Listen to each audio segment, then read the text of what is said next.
What's up, everybody? Justin Rule here from Launch Kits. I wanted to share a little video on tips for being a successful entrepreneur. I know a lot from my own failures. I've owned and operated 6 businesses, starting middle school, high school, then out of college, and a couple in my marriage life adventure journey trying to figure it all out. And you can read the article attached to this video and find out what some of those highs and lows were. I'll give a shout out to my middle school first gig of 1,001 words photography. Some pictures are worth more than 1,000 words. How do you like that? I think some old lady in my church was the only one who bought my mugs with my cool photos on them. Anyhow, um, you know, here at Launch Kits, we've launched over 1,300 founders and entrepreneurs over these last 9 years. And so I've learned a lot from them about what works, what doesn't work, what makes people successful. That alone is probably a whole nother video of how do you define success. But I'll borrow the first of these 6 tips from Stephen Covey. Beginning with the end in mind is so important as an entrepreneur. Whether you really 3 kind of trajectories when you launch a business. One is to sustain it. You want to pass this on as a legacy business to your children, or you want to kind of hire it, outgrow it, or hire rather people and continue to grow. I'd call that more of a sustaining goal. This thing's not number 2, like the goal is to sell it out, move on, take it to the highest bidder, pump it up, work hard for a few years, and then kind of sell it or merge or be acquired. That's certainly a totally different trajectory, totally different business model and plan. The third would just be to enjoy the adventure.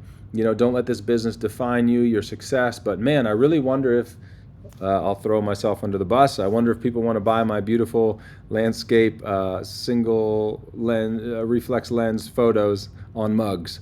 Do it as an adventure, do it for fun, do it as something you and your wife want to do as a little, try it out. Rent a food truck for a summer and see how many tacos you can sell.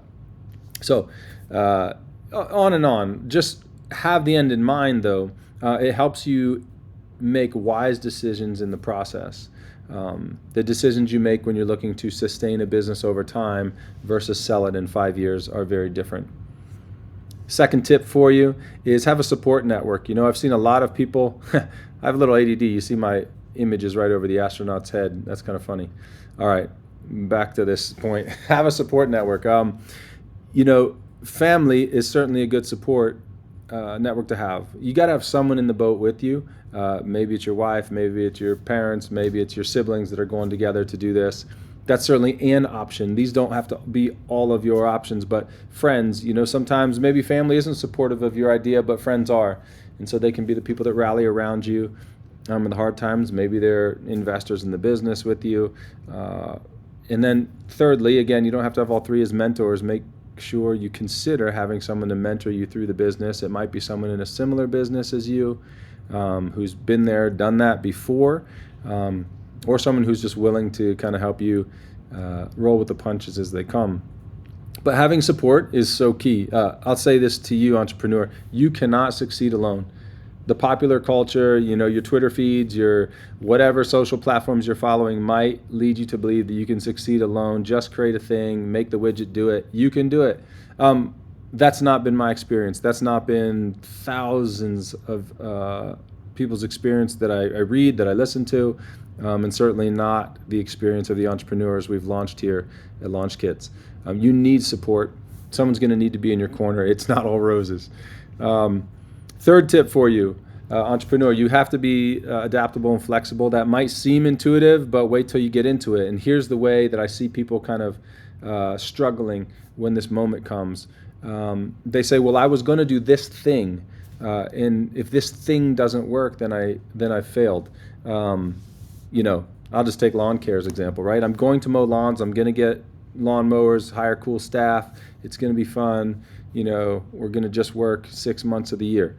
But what if the staff really aren't there? And what if the mechanical expenses end up being too much? And what if you just grow tired of it? How are you going to adapt? I don't know. You might adapt by saying, you know what? Fertilizing lawns is actually really fun. It's less demanding. I can schedule it. So just take your core idea, maybe shift it.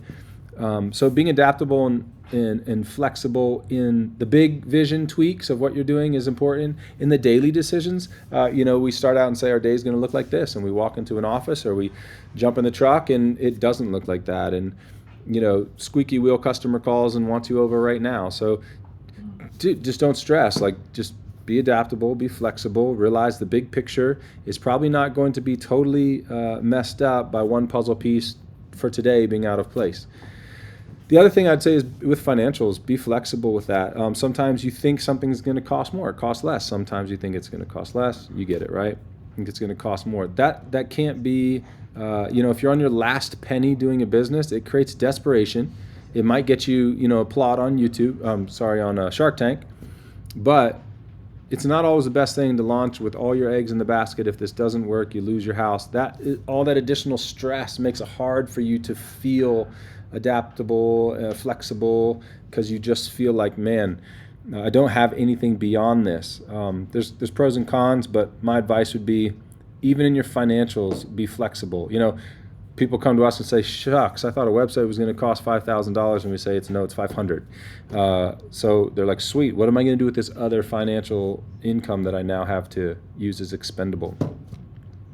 The next tip I'd say is, for successful entrepreneurs, have work and life boundaries. I can tell you, every single person that I've seen fail in business, including myself, it's been because of boundaries of work and life not being in the right place, being out of place. I personally am very against the grind mentality. So yeah, you can sell t-shirts, you can get likes on your videos and whatnot. I'm gonna grind it out. That's not a way of sustainable business growth. That's not what successful entrepreneurs do. You might have a season, you might have a month where, hey, everybody, guess what? I need to do this thing. It's going to be long hours for this month, but it's not a sustainable business plan. It's not how you become a successful entrepreneur. I assure you that none of us start businesses to be entrepreneurs to say, I'm going to burn myself out, right? That's not the goal. So that grind mentality it devalues the people who are supporting you. It devalues love of yourself and your own limits and your own health, mental, physical health. So I'm pretty against that. I would just encourage you to adopt this little line that family matters more. It is true. Family's there, when you're up, when you're down. Your kids aren't going to say, it's great dad was never there. It's all right, he still paid for college. No kid will ever say that. They want relationships. So that work and life boundary, you need to really be cognizant of, be careful of. I believe, thirdly, that I mentioned here, you need to rest well to work well. So I like to have a saying that I tell myself now and then, work like it depends on me, rest like it depends on God. So yeah, rest is key to the work that we do. ADD moment here again, but a preacher that I was listening to on Sunday just said, isn't it funny, in the days of creation, it said there was evening and then there was morning the second day, the third day. Like, it starts with evening, it starts with rest. So again, if you're okay with my ADD-isms here, successful entrepreneurs, lastly, are inspired. It's really hard to get through the hard times unless there's inspiration. It could be in a person, maybe it's for a certain person that you're doing your business for, the impact on, your wife, your kids, your family, a fundraiser. Maybe it's another business that really inspires you. So when you're kind of struggling, you can look at them and say, oh man, that's a great idea for me. Maybe I'll try that out. Or thirdly, inspired by a deep sense of purpose. Maybe there's a calling that goes beyond the dollars at the end of the day. And you're like, you know what? I'm able to do this or advance this mission or this vision, this purpose. And so it keeps the inspiration going. I said, lastly, it tricked you. The last few things here is have patience in the valley. If you want to be a successful entrepreneur, it goes without saying, there's going to be valleys. But patience in the valley is really important. It's good to stop and to say, hey, why am I here and what can I learn while I'm here? Because the valley won't go away. There'll be another valley on the other side of the next mountaintop.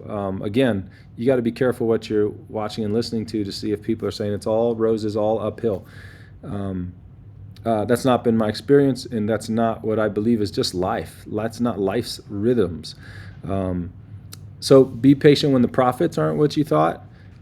Be patient when the services don't quite go the way you thought. Again, maybe someone's had a bad experience with your service, and they shared that out, and you're like, oh, rather than getting mad at that person, like reflect on that and say, man, how am I going to become better? Have patience when the industry shifts and the thing that you were doing, the way you were doing it, no longer is the top request. Maybe you're going to need to shift, but have patience. All right. If we're reactive in the valleys, if we give up in the valleys, typically the result of that is poor decisions, poor boundaries. We ignore support. We kind of go back on all these things that we knew were good practices.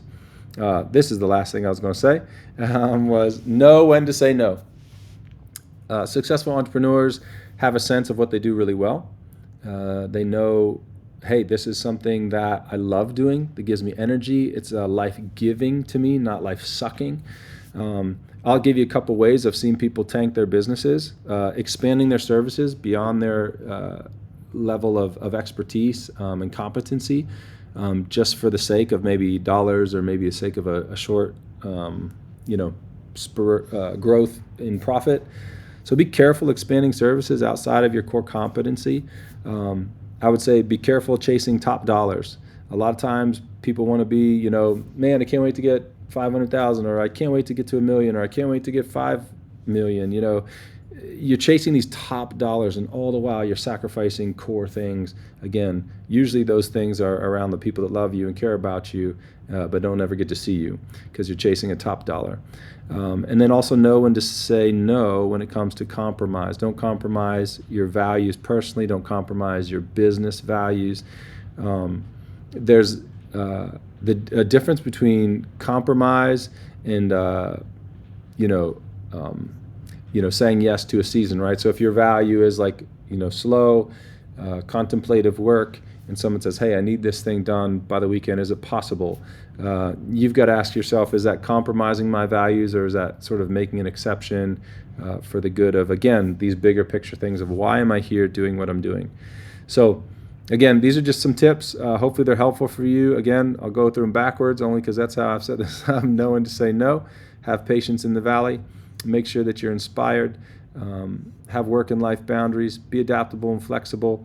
Have a good support network. And make sure you begin with the end in mind. So if you need any help along the journey, we'd love to help you out over here at Launch Kits. But hopefully this is just enough to help you get going. All right. Take